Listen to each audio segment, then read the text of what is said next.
Então você acha que está no comando da sua mente? Melhor pensar de novo, hein? Dê só uma olhada nessa espiral. Mantenha o olhar fixo no centro e deixe a magia acontecer. Vai lá, continue olhando e não se preocupe porque a gente não está tentando hipnotizar você. Pronto, eu acho que já deu. Agora, procure olhar para as costas da sua mão ou para essa imagem aqui na tela. Por incrível que pareça, você deve estar vendo a pele da sua mão se mexer diante dos seus próprios olhos. Isso tudo porque é o seu cérebro quem realmente manda em você. Você é somente um passageiro nessa viagem. Você já se perguntou se é possível fazer uma pessoa cair mesmo sem você tocar nela? Ou fazer um jogador de futebol se esquecer de como se chuta uma bola? Ou então ficar bêbado sem tomar sequer uma gota de álcool? Eu estaria entre bêbada e levemente embriagada. A gente vai mostrar pra você como cada um de nós pode ser manipulado pelo processo inconsciente do nosso cérebro. E a gente vai provar isso com truques engenhosos e experiências com câmeras escondidas. É outro cara. Com as melhores cobaias que existem. Membros inocentes do público. Não. Bem-vindos ao Jogos Mentais. Jogos Mentais. Esse teste aí da espiral é muito bizarro, né? E o mais louco é que não são apenas peças visuais que a sua mente prega em você, não. Na verdade, a gente poderia dizer que o cérebro é como se fosse uma grande fábrica e a sua mente consciente como se fosse a pessoa que pensa que está no comando. Você toma importantes decisões estratégicas, como, por exemplo, o que você vai comer para o almoço. Mas por trás da sua decisão existe um exército de processos neurais, todos eles lidando com as informações disponíveis e tomando decisões eles próprios. Na maioria das vezes, eles trabalham em silêncio, processando coisas como som, visão e tato. Geralmente, sem o chefe estar ciente de todos os detalhes. Mas se os sentidos captam algo estranho, como um perigo iminente, o chefe precisa saber.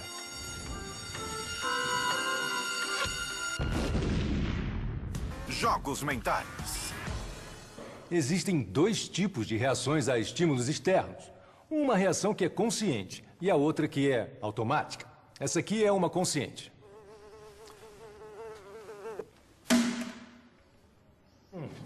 Mas esse não é o único sistema de reação que a gente possui. E se você, por acidente, tocar em alguma coisa muito quente?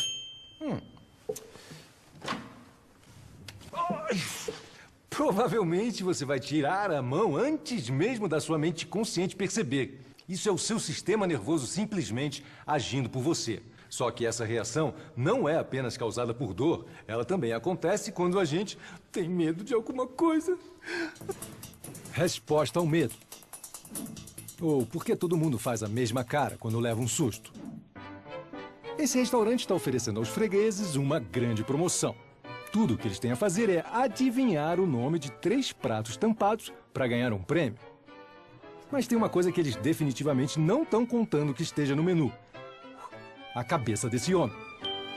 A pergunta é, a que velocidade eles vão reagir quando de repente tiverem essa visão horrível?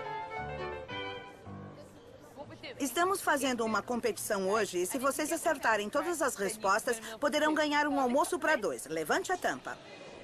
Peixe com batatas. Os 2 primeiros pratos não têm nenhuma surpresa. Torta de frango. Torta de frango, exatamente. Mas o terceiro... Assim que a pessoa vê algo inesperado, uma resposta inconsciente ao medo acontece. A reação é quase instantânea. O Usain Bolt reage ao tiro que inicia uma corrida em 16 centésimos de segundo. Mas nosso tempo de reação automática pode ser de incríveis 5 centésimos de segundo. E isso é 3 vezes mais rápido do que o homem mais rápido do planeta. E acontece antes mesmo da gente perceber o que nos fez pular. Você não está esperando isso, então é um tipo de choque ao sistema. É uma reação imediata. Em alguns milissegundos eu estava tipo, ufa, você me assustou, mas eu não percebi o que aconteceu. O medo é uma das respostas mais rápidas e automáticas que a gente tem. E a reação é incontrolável. O que é isso? A velocidade da nossa reação a estímulos externos depende do quanto a informação tem que viajar e da quantidade de processamento que deve acontecer. Se a gente sente uma dor no pé, o sinal tem que viajar por todo o corpo, até o cérebro, antes da gente perceber que talvez tenhamos que movê-lo. Sugestões visuais de medo percorrem uma rota bem mais curta. Quando a gente vê alguma coisa que nos faz pular, o sinal nervoso faz a curta viagem dos nossos olhos até a amígdala cerebral. E isso ajuda a disparar um arsenal de respostas automáticas. A adrenalina aumenta para acelerar nosso movimento. Nosso fígado começa a queimar glicose para aumentar a energia. E o mais importante, nossos músculos recebem ordens de nos tirar dali, depressa! E sem perturbar nosso cérebro consciente. Se tivéssemos que pensar na reação, ela seria mais lenta, o que em alguns casos pode ser tarde demais. Mas não se trata apenas do que está acontecendo do lado de dentro. Um susto repentino desencadeia uma rede de respostas de sobrevivência do lado de fora também, que se tornam visíveis em câmera lenta. As clássicas reações ao medo que todos reconhecemos têm um propósito. Nossos olhos se arregalam para deixar entrar mais informações visuais. Nossa boca abre mais para deixar entrar mais oxigênio. E nossa mão vai para frente do corpo para dar proteção. Ou a gente fica firme, pronto para enfrentar a ameaça como essa mulher. Ou se prepara para correr, como este homem. Essas reações são universais. Então, seja fazendo isso ou isso, você pode até parecer meio bobo, mas essas reações super velozes são um modo que o seu cérebro tem de manter você longe dos problemas. Então, da próxima vez que você for dar um susto em alguém e a pessoa fizer essa cara, você pode deixar ela um pouco menos constrangida falando: não se preocupe, isso aí foi só uma resposta automática. Jogos mentais. Já aconteceu de você estar sentado num trem pronto para sair da estação? Você acha que o trem começou a andar, mas alguns segundos depois você percebe que é o trem do seu lado que está começando a se mexer? O seu cérebro entendeu errado e te deu a informação errada. E a razão disso é o fluxo óptico. Ou, no nosso caso, como fazer uma pessoa cair mesmo sem tocar nela. Fluxo óptico é o fluxo de informação visual que experimentamos enquanto nos movemos pelo mundo. Quando você está num veículo em movimento, por exemplo, objetos distantes na sua frente parecem estar parados. No entanto, quando você se aproxima, eles parecem acelerar e passam pela visão periférica, criando um fluxo visual. O mesmo se aplica quando você está andando. Seu cérebro supõe que o mundo é estável. Portanto, quando você experimenta o fluxo óptico, seu cérebro também assume que você deve estar se movendo e automaticamente corrige sua postura e equilíbrio. Senão, você cairia. Então, a gente pode fazer uma pessoa derrubar uma bandeja só confundindo a mente dela? Esse é o estúdio fotográfico do nosso programa. E nosso ator faz o papel de um fotógrafo. Ele vai tirar algumas fotografias para testar uma nova marca de água mineral de luxo. E chamou um grupo de modelos inocentes para ajudá-lo. Essa aí é a primeira cobaia. Vamos imaginar que nós estamos no mais exclusivo dos hotéis e você é a bela garçonete que vai levar este produto fantástico para a mesa de mega estrelas. Espero não derrubar. Não se preocupe, você não vai derrubar. Isso mesmo? Olhe para aquele ponto na parede e entre em cena. Ele está prestes a tirar a foto. Ela também está pronta. Olhe para a parede. E sem razão aparente, ela derruba a bandeja. Mas ela não foi desastrada, não. Na verdade, o nosso fotógrafo não é o que ele parece ser. Tudo isso foi montado no início do dia.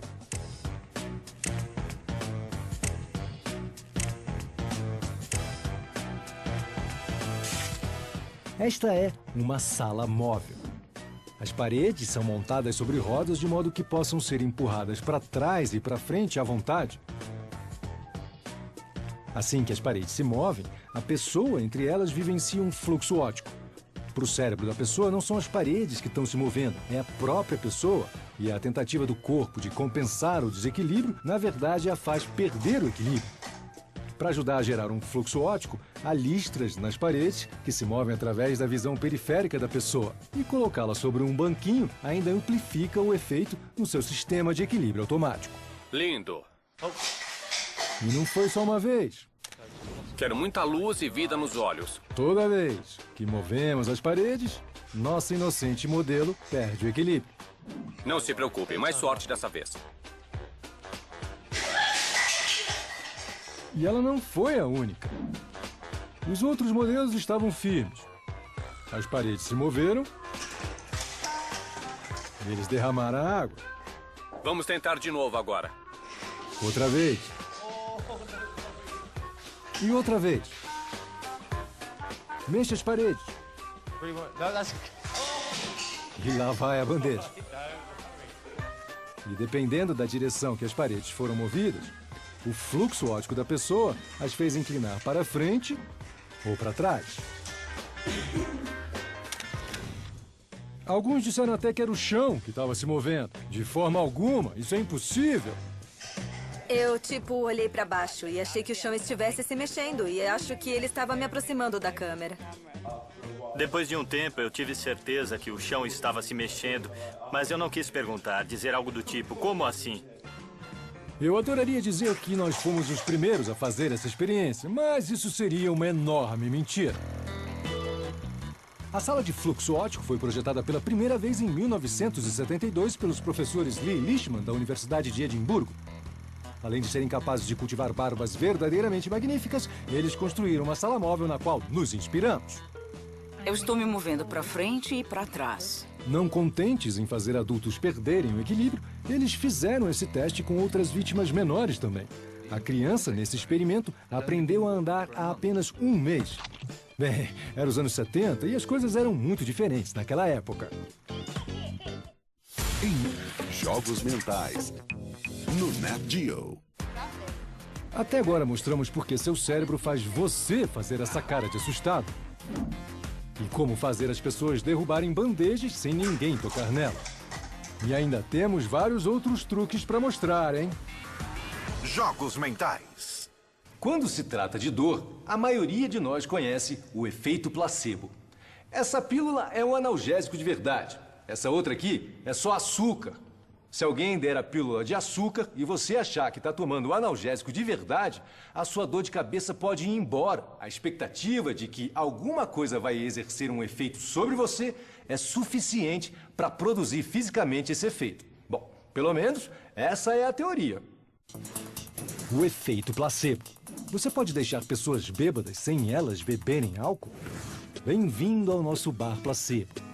Esses alunos foram convidados para o que eles acham que é uma tarde de bebida grátis.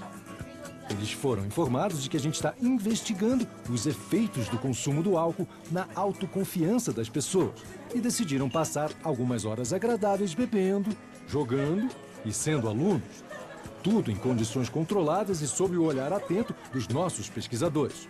E o mais importante, estamos contando cada um dos copos que eles bebem. A boa notícia essa noite é que as bebidas são de graça. Mas o que eles não sabem é que nós substituímos as bebidas alcoólicas por alternativas sem álcool.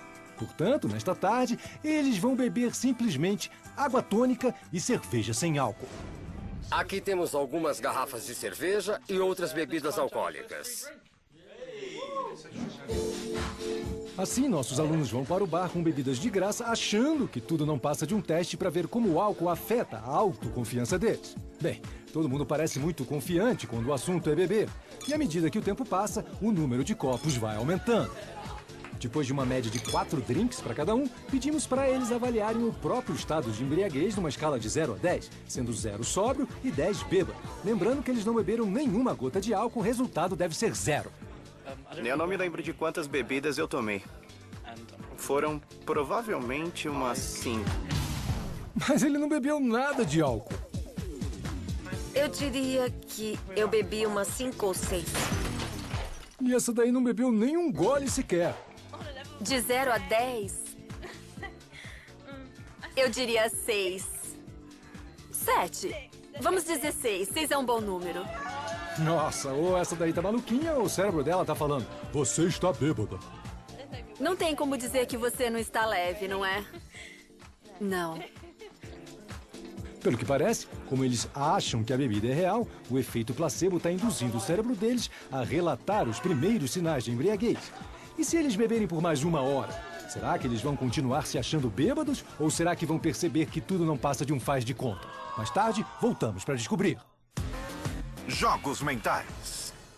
Com que nitidez você acha que vê o mundo ao seu redor? Ah, bem nítido, certo? E se eu dissesse que a única coisa que você realmente vê em alta definição é um pequeno ponto no centro da sua visão, tão grande quanto a unha do polegar na distância de um braço? O resto você vê numa resolução muito mais baixa e o cérebro faz o favor de montar tudo junto como uma única imagem mais nítida. Visão periférica. Por que não podemos confiar nela? Por exemplo, temos aqui uma bela fotografia do Albert Einstein, mas vamos afastá-la um pouquinho. Agora o que você vê? Ou o Einstein ficou estranhamente glamuroso, ou você deve estar vendo uma Marilyn Monroe meio borrada. E não tem nenhum truque de câmera aqui não, era a mesma imagem. À medida que a imagem se afasta dos olhos, os detalhes de alta resolução de Einstein são perdidos e a imagem de baixa resolução de Marilyn domina, apesar da imagem não ter mudado.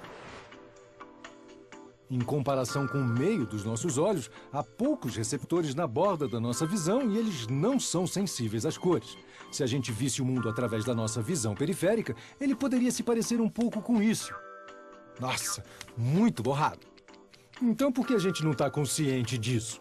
É que o nosso olhar se desloca até 5 vezes por segundo. São chamados movimentos sacádicos.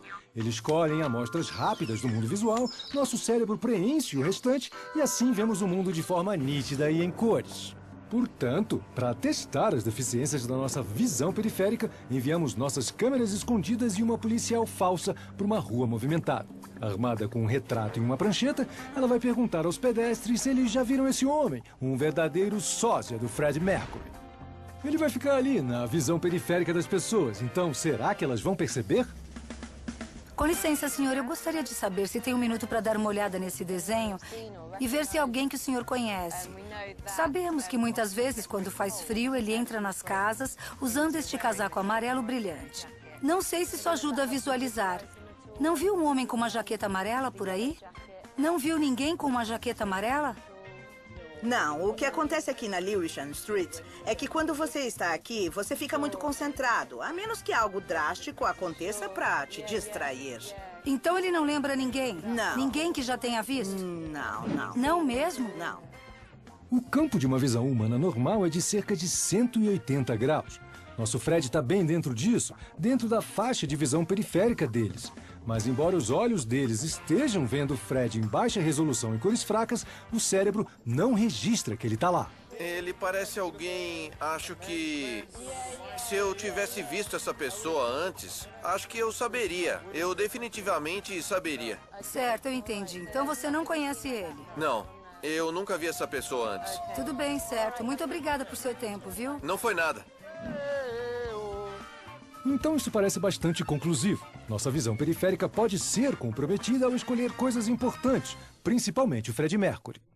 O nosso cérebro. O nosso cérebro, ele é uma peça, viu? Porque ele gosta de harmonia, isso. Ele gosta de supor que o mundo é lógico, é racional e é um lugar estável, mesmo quando ele não é. Por exemplo, eu estou aqui nessa poltrona, estou muito confortável, estou conversando com você e o seu cérebro também está muito à vontade, processando essa situação. É tudo muito harmonioso. Continua se sentindo à vontade? Agora eu estou bagunçando a visão harmonizada que o seu cérebro esperava que fosse um rosto. Ficou difícil de olhar, né? Relaxa, vai. Vamos voltar ao normal. Só que tem o seguinte, essa adoração pela harmonia significa que o nosso cérebro pode ser facilmente enganado e ele acaba gerando uma harmonia onde ela não existe. E para investigar esse truque mental mais a fundo, a gente decidiu embarcar numa pesquisa de mercado. Escolha cega. Por que nosso cérebro às vezes se recusa a localizar a diferença? Hoje, alguns membros inocentes do público foram convidados a vir à nossa sala de pesquisa de mercado para dar sua opinião sobre uma campanha publicitária para uma nova marca de chocolate. Nosso ator vai ficar a cargo da sessão. Mas, claro, eles não estão aqui para falar sobre chocolate. Na realidade, eles são parte de um experimento sobre como nosso cérebro pode ignorar automaticamente coisas que uma parte de nós sabe que estão erradas. Nosso ator pede que eles deem sua opinião sobre um rosto para a marca. Nossos clientes querem fazer uma grande campanha publicitária e estão procurando uma mulher para isso. Alguém comum que a gente vê nas ruas, tá bom? Tá. Temos A e B. Qual delas você escolheria? Qual eu escolheria? A. A. Ele escolheu a garota A, mas em vez de mostrar a ele a escolha original, vamos trocar pela que ele rejeitou. Será que ele vai perceber a diferença? Por que escolheu ela? Eu não sei se tem alguma coisa a ver, mas as bochechas dela são fofinhas. Bochechas fofinhas. É um rosto totalmente diferente do que ele escolheu. Mas mesmo assim, ele consegue justificar sua escolha. E as pessoas não fazem isso só para serem educadas, não. A ou B? A. A. É. O cérebro deles faz com que eles ignorem o erro e continuem como se nada tivesse acontecido. Por que você decidiu pela garota A? Ela parece mais com uma moça comum. Esse efeito foi demonstrado pela primeira vez por psicólogos na Suécia em 2005. Depois de ter feito uma escolha, apesar de haver uma mudança, nosso cérebro consegue criar uma explicação plausível para que a situação faça sentido. Ela parece um pouco mais jovial que a outra. Do contrário, a gente teria que lidar com uma situação que nosso cérebro está tentando evitar. B, ela é mais jovem. O experimento original usou fotografias e ele nunca tinha sido tentado com seres humanos ao vivo. Até agora. Aqui temos uma seleção de modelos prontos para serem o rosto da nossa nova marca de chocolate. Todos de alturas e aparências diferentes. Nossos convidados poderão vê-los através de um espelho bidirecional no final da sala. Nosso cliente vai realizar uma grande campanha na TV. Atrás daquele espelho temos 4 atores. Entendi. Eles estão numerados de 1 a 4. Tá bom. Eu quero que você dê uma olhada e responda rapidamente qual deles é o seu favorito. Certo. Muito bem. Então, podemos acender as luzes, por favor, pessoal? Pronto? Apenas a sua resposta instantânea. Número 4. Certo, número 4. Ele escolheu este homem, mas nós vamos enganá-lo com esse daqui. Tá na hora de uma rápida troca. Número 4, poderia vir aqui, por favor? Será que ele vai perceber a diferença? Por que você escolheu o número 4? Eu não sei. Ele parecia bem relaxado. É mesmo? Não, ele não percebeu. E assim como antes, ele continua justificando sua decisão, mesmo sendo uma pessoa totalmente diferente da que ele escolheu. Honestamente, eu gostei dele porque ele parece estar relaxado. Parece comigo. Entendo. Talvez seja fácil errar confundindo 2 rostos que você acabou de ver. Mas e se a gente apresentar alguém completamente novo? E se, para facilitar a comparação, a cor do cabelo dele for diferente da de todos os outros?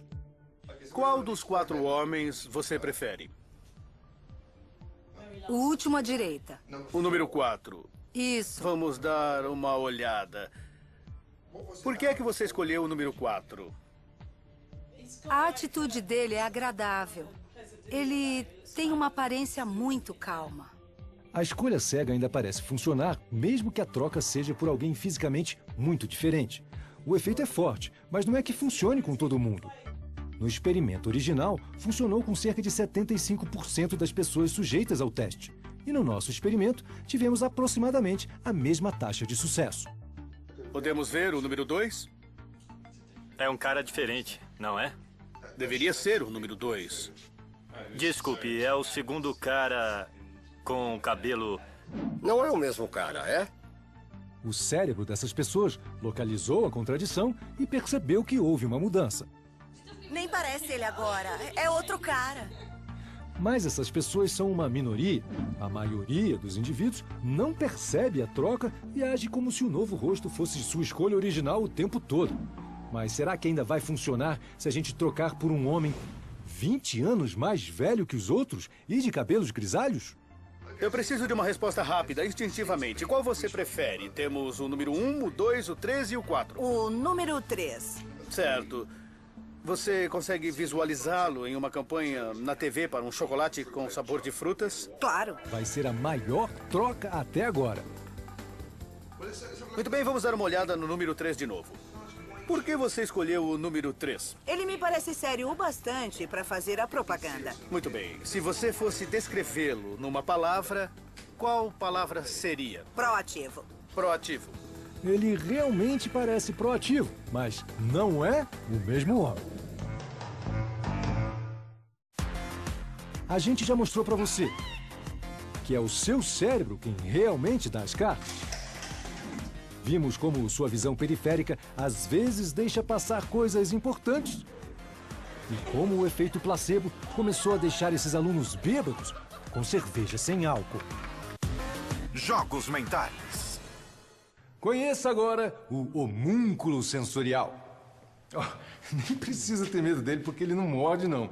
Esse ser bizarro, na verdade, está representando como o córtex sensorial do meu cérebro vê o meu corpo. Espera aí que eu vou te explicar melhor.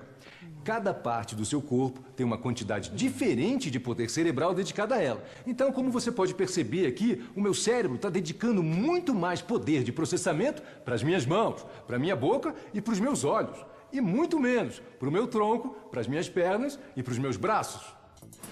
É o mapa corporal do meu cérebro. Como o nosso sentido do toque pode ser tão impreciso? Qual é a distorção do mapa corporal do seu cérebro comparado com a realidade física? Está na hora de sentar, relaxar e desfrutar de uma neuromassagem. Mais para baixo, por favor. Isso. Conheça Miranda e Carla. Elas vão demonstrar uma nova técnica de massagem bastante interessante a alguns consumidores cansados, estressados e inocentes. Vão oferecer a possibilidade de desfrutar da mais recente tecnologia em massagem vibratória conhecida como abelha. Não é de verdade, foi a gente que inventou. Gostaria de uma massagem? Estamos testando um novo produto hoje, é só para massagem nas costas. Gostaria de experimentar? Claro. Ótimo, então sente aqui, por favor. O que os clientes não sabem é que eles são, na verdade, parte de um experimento para testar o quão pequeno é o poder do cérebro dedicado a uma das maiores áreas do corpo, as costas. Agora concentre-se e ouça as ondas. Eu vou colocar a abelha nas suas costas. Tudo bem? Como se sente? Ótima. É? Bom. Isso é muito relaxante. Vou começar com uma pequena pressão e ir aumentando devagar, tá bom? Lembre-se que ele está esperando apenas uma vibração nas costas. Será que o córtex sensorial vai captar a mudança quando mais abelhas forem adicionadas? Agora tem 2. Como se sente? É uma sensação agradável. As costas dele não perceberam as 2 outras massagens. E agora são 4 abelhas e ele continua pensando que é só uma. Como se sente agora? Muito bem. Agora 5. Isso é muito bom. 6 abelhas nas costas. Que delícia. Está muito bom. Por incrível que pareça, mesmo ele esperando apenas uma, agora são 7 abelhas tocando o corpo dele ao mesmo tempo. E ele ainda não percebeu. Por que a percepção sensorial dele não captou a mudança? Com recursos limitados, o mapa que nosso cérebro tem no nosso corpo nem sempre é preciso. Ter boa sensibilidade ao toque nas costas não é uma prioridade. Na verdade, a Miranda tira até uma pausa para o chá, sem que a pessoa perceba. Como você prefere, com leite, açúcar? Pode pegar igual ao seu. Tá bom. Vou deixar você só por um segundo. Eu só senti uma, eu não esperava 8. Está gostando da massagem? Fiquei muito surpresa. Eu não esperava tudo isso. Pensei que fosse apenas uma. Foi realmente incrível. Bem devagar, suave. Isso tudo mostra o mínimo poder que o cérebro sensorial dedica às costas em comparação com outras áreas do corpo. Muito bem, a massagem acabou. Mas por que as coisas são assim? Os córtex sensorial e motor do nosso cérebro dedicam diferentes quantidades de recursos para diferentes partes do nosso corpo. Nós gastamos muito tempo usando as mãos, então essa parte do córtex é comparativamente maior. Da mesma forma, nós falamos muito, então a parte do nosso cérebro que corresponde à língua é bastante robusta também. A gente costuma não usar muito a sensibilidade das pernas, então o córtex não dedica muito espaço para elas. Mas se você usar muito uma parte específica do corpo, o cérebro vai gerar neurônios extras para lidar com esse aumento de informação. Então, se você decidir usar os cotovelos para fazer malabarismos, você vai ter mais neurônios sensíveis ao cotovelo do que qualquer outra pessoa. Jogos mentais. Você pode estar familiarizado com os 5 sentidos: visão, audição, o tato, o olfato e o paladar. E a gente tende a achar que eles funcionam isoladamente, cada um no seu canto. Só que o nosso cérebro, ele prefere muito mais que os nossos sentidos sejam bons jogadores de equipe. E a maneira como a gente percebe o mundo combina visão com som, cheiro com gosto e todas as outras combinações. Isso é chamado modalidade cruzada. Você conseguiria enganar um sommelier fazendo-o confundir vinho branco com tinto? Se você corta a mão, muitas vezes você nem sente a dor até você olhar para ela. Isso é visão e tato trabalhando juntos. Se você está tentando acompanhar uma conversa, é muito mais fácil se você conseguir ver a boca das pessoas em movimento. Esses são a visão e o som. Para algumas pessoas, pode haver uma versão extrema do efeito modalidade cruzada chamada sinestesia. Isso pode significar que quando elas ouvem uma música, elas veem uma cor. Ou então, quando veem uma forma particular, elas podem sentir um determinado sabor. Resumindo, é como se elas pudessem ver sons e cheirar formas. E tudo isso sem ter tomado nada esquisito. Então, os nossos sentidos estão trabalhando juntos o tempo todo. Mas esse esforço em equipe significa que, às vezes, nosso cérebro entende as coisas errado. Por exemplo, essa bola aqui. Parece uma bola comum, mas escute bem de que lado da sua TV o som das batidas da bola está vindo. Como a maioria das pessoas, você provavelmente acha que o som está vindo da esquerda. Mas, na verdade, o som está saindo tanto do alto-falante esquerdo quanto do direito o tempo inteiro. E tudo isso porque os seus olhos e os seus ouvidos trabalharam juntos e te distraíram. Para testar a força do evento de modalidade cruzada, fomos a um evento de degustação de vinhos que vai mostrar 3 dos melhores tintos e brancos do Novo Mundo. E o anfitrião deste evento é o sommelier profissional e especialista em vinhos, Gilbert Winfield. Olá. E, sob o olhar das nossas câmeras escondidas, os provadores chegam para o que eles acham que vai ser um pouco disso e muito disso. Deve ser extremamente difícil para alguém que conhece vinhos confundir o sabor de um bom branco com a textura de um tinto. Pelo menos é o que a gente acha. Mas as aparências enganam. Em vez de experimentar 3 tintos e 3 brancos, nossos especialistas vão tomar só vinho branco. O corante não vai afetar o sabor. Mas será que a mera visão de um vinho branco tingido de vermelho será suficiente para enganar esses sommeliers? Quem prefere branco, quem prefere tinto? Eu prefiro o vinho tinto. Tinto, tá bom. Então temos uma entusiasta do vinho tinto, só que ela não sabe que não vai ser servido nenhum tipo de vinho tinto hoje. Primeiro vai ser o branco chileno Sauvignon, sem nenhuma coloração ainda. O que você acha dessa variedade? É muito limpo, muito cítrico. Ótimo. Acho que ele é cítrico. E ele harmoniza bem com a comida ou é melhor sozinho? Eu estava pensando menos em peixe e mais em mariscos apimentados. Alguma coisa com gordura, bem rico em gordura mesmo. Porque a acidez corta a gordura. Esse grupo aí, sem dúvida nenhuma, conhece bem vinhos. Mas o que vai acontecer quando Gilbert lhes der o mesmo vinho branco, só que dessa vez tingido de vermelho? Então, o próximo vinho é um Merlot chileno. Madeira. Aroma adocicado, encorpado, frutado. Frutado. Pensei em cerejas inicialmente. Tem um toque de cereja. É mesmo. Cerejas e carvão, marcas clássicas de bom tinto, ou nesse caso, um branco com corante alimentício vermelho. O que acontece é que o cérebro dele está interpretando todos os estímulos sensoriais, o gosto, o aroma e a aparência, e combinando tudo junto. Quando um dos sentidos é enganado, como por uma mudança de cor, isso tem um enorme impacto sobre o que eles pensam que estão experimentando. Ainda temos mais vinhos para essa noite e nossos degustadores parecem não ter desconfiado de nada. Agora eles vão experimentar um branco. Pêssego, parece pêssego cristalizado. É isso mesmo. E depois o mesmo vinho outra vez, tingido de vermelho. Delicioso. Me lembra vinho quente. Acho que tem um toque de fruta, mas parece fruta cristalizada, bem escura. Bom pra vinho quente. Vinho quente? Olha, esses podem ser degustadores experientes, mas essa cor falsa tá causando um estrago nos sentidos deles. Tá na hora do Gilbert juntar o grupo e dizer que tudo não passou de uma mentira. Uma grande mentira. Vocês experimentaram 3 vinhos esta tarde, e não 6. Sério? Não. Os outros 3 eram brancos, tingidos com corante vermelho. Ah, entendi. Quando você vê uma cor diferente, você muda automaticamente o seu ponto de vista. Então, quando eu vi o vermelho, pensei em vinhos tintos e que vinhos tintos podiam ser. Eu não confiei no meu paladar. Eu confiei nos meus olhos. Eu confundi, como você disse. O branco com tinto. Eu também. Era frutado, sim, com gosto de cereja. Frutado com gosto de cereja. Eu acho que foi um teste maravilhoso do poder da visão na degustação. Jogos mentais.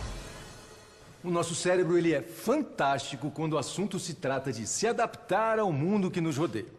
Você já reparou que você está andando assim na rua, num dia de sol muito claro, de repente você entra num ambiente e tudo parece que está mais escuro do que é de verdade? Ou então quando você sai para dar uma volta de barco e aí você chega em terra e o chão debaixo dos seus pés parece que está balançando ainda? Bom, tudo isso é por causa de um processo inteligente chamado adaptação. Você pode fazer um jogador de futebol profissional se esquecer de como se chuta uma bola? Imagine que de repente você pudesse sentir tudo à sua volta em altíssima definição. As roupas no corpo, os sapatos nos pés, cada coisa que você tocasse, cheirasse, visse, 24 horas por dia, sem interrupções. Logo, logo, sua mente consciente ia ficar sobrecarregada, pedir demissão e sair de férias. Para impedir você de ficar completamente louco com excesso de estímulos, as redes neurais, às vezes, desistem de avisar ao cérebro. Se uma gota de chuva cai sobre sua cabeça, os neurônios do "está molhado" disparam para que você saiba disso. Mais algumas gotas e eles disparam novamente. Mas quando começa a chover forte, eles não se incomodam de acompanhar o ritmo e param de disparar. Depois de um tempo, a configuração pré-definida é "está molhado".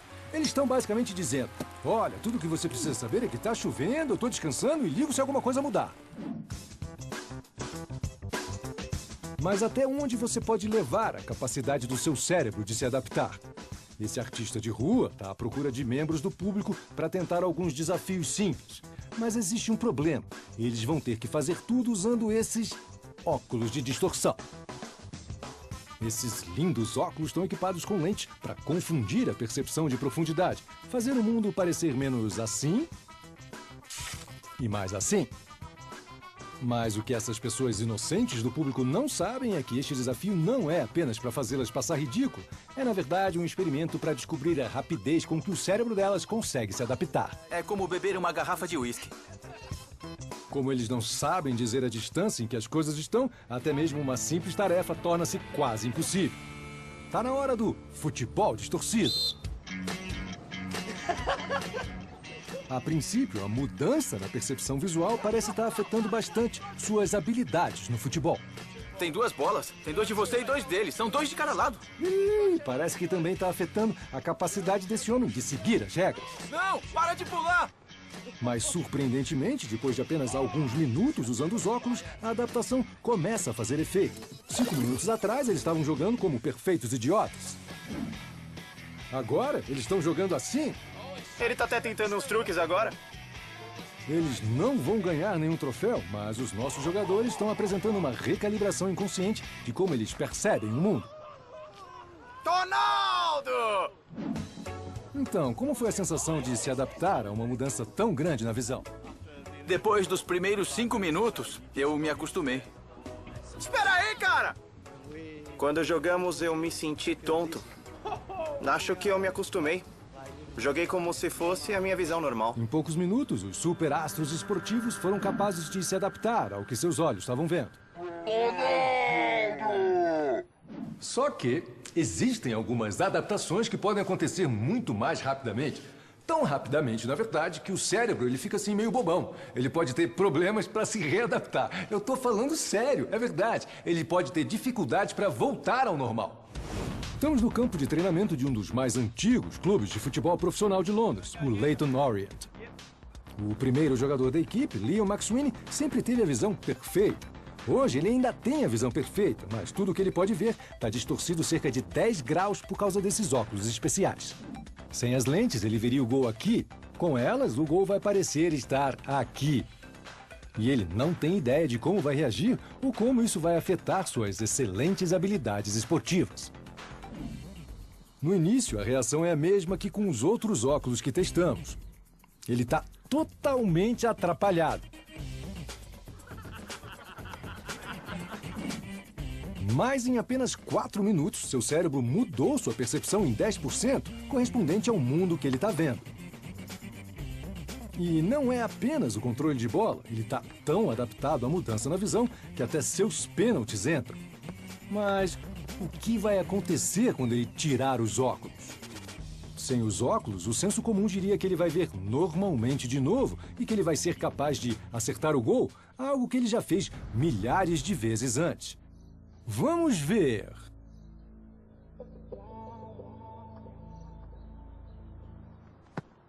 Ah, você não sabe chutar, cara. Nossa, seu cérebro se tornou tão sintonizado com as novas informações que ele está relutante em voltar ao que era antes. Ele ainda está vendo o mundo como se ele estivesse usando os óculos e não há nada que seu cérebro consciente possa fazer. Mas não se preocupe com a carreira dele no futebol, não. A visão vai voltar ao normal, mais tarde. Jogos mentais. Você lembra dos alunos que tomaram todas aquelas bebidas não alcoólicas de graça? Pois é, tá na hora da gente descobrir como o efeito placebo de todo o álcool que eles não ingeriram afetou o comportamento deles. Este corajoso grupo de estudantes foi envolvido no que eles achavam que era um teste para investigar os efeitos do álcool sobre a autoconfiança de uma pessoa. Eles passaram a última hora bebendo nada além de coquetéis de água tônica e cervejas sem álcool. Mas alguns deles já estão relatando os efeitos em uma escala de embriaguez de 0 a 10. Eu não lembro quantos copos eu bebi. Acho que provavelmente uns 5. Acho que eu bebi uns 5 ou 6 de 10. De 0 a 10? Eu diria 6. 7. Vamos dizer 6. 6 é um bom número. Parece que o cérebro dele está começando a se convencer. Mas será que o comportamento também foi afetado? Se a gente bebe regularmente, a gente está acostumado a como o álcool reduz as inibições, refreando os sistemas centrais que controlam nossas ações cotidianas. Mas como o comportamento das pessoas varia muito quando estão bêbadas, provavelmente o efeito placebo vai espelhar a experiência de cada um. E agora que a festa está no auge, está na hora de algumas brincadeiras. Se o efeito placebo está realmente começando a agir, deve haver sinais de aumento de impetuosidade, competitividade e perda de inibição. E parece mesmo que está ficando um pouco competitivo. Mas como eles vão se sair no derradeiro teste de equilíbrio e flexibilidade? Vamos ver!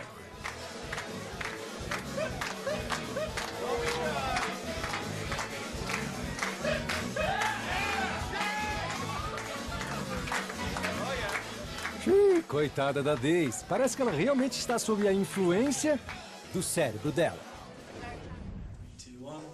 Quando eles chegaram, a gente pediu para os estudantes tirarem algumas fotos na nossa cabine. 2 horas depois de terem consumido uma média de 8,5 bebidas não alcoólicas, está na hora de outra sessão de fotos. A oportunidade perfeita para ver se houve alguma perda de inibição, um sinal claro de embriaguez. É, parece que sim. Mas tem uma menina no grupo que está bem mais afetada do que os outros. Desculpe, me desculpe. Eu me sinto bem seguro em dizer que a Daisy parece um pouco bêbada. Estou me sentindo entre bêbada e embriagada. Eu estaria entre bêbada e levemente embriagada. Depois de 2 horas bebendo, tá na hora de revelar a verdade ao grupo sóbrio. É apenas o cérebro deles dizendo que eles estão bêbados. Quem do grupo ficaria surpreso ao saber que nas últimas 2 horas, nenhum de vocês bebeu sequer uma gota de álcool? Não acredito. Ah, meu Deus. As garrafas de cerveja estavam cheias de cerveja sem álcool e a vodka era água. Inacreditável. Eu me sinto bêbada. Eu sei, eu não entendo por quê, porque isso aqui não é álcool, mas é na minha cabeça. Tadinha da Daisy, ela provavelmente vai precisar de um remédio para ressaca. Quem sabe um placebo? Mas como essa reação extrema ao efeito placebo funciona? Toda vez que experimenta algo novo, nosso cérebro cria um conjunto de conexões neurais associadas com essa experiência. Tem até um grupo todo de redes relacionadas com o ato de beber. Tem uma para o som, outra para o sabor, para ver a bebida sendo servida. E existe também uma rede para os efeitos do álcool. Depois de um tempo, todas elas se associam e se acostumam a sair juntas, tipo amiguinhas numa festa. Como as outras redes de operação, a rede de álcool também começa a trabalhar, mesmo que não haja álcool presente. E às vezes ela quer trazer suas amigas também. As redes para competitividade, coragem e perda de inibição. Todas as redes acabam operando juntas e as pessoas podem se comportar como se estivessem bêbadas, mesmo não estando. A gente viu juntos como nossos processos cerebrais automáticos podem ser enganados e nos derrubar. Aprendemos as limitações da nossa visão periférica e vimos como nossas reações inconscientes podem ser mais rápidas do que os Usain Bolt. E agora, você ainda acha que é você quem manda na sua mente? Melhor pensar de novo.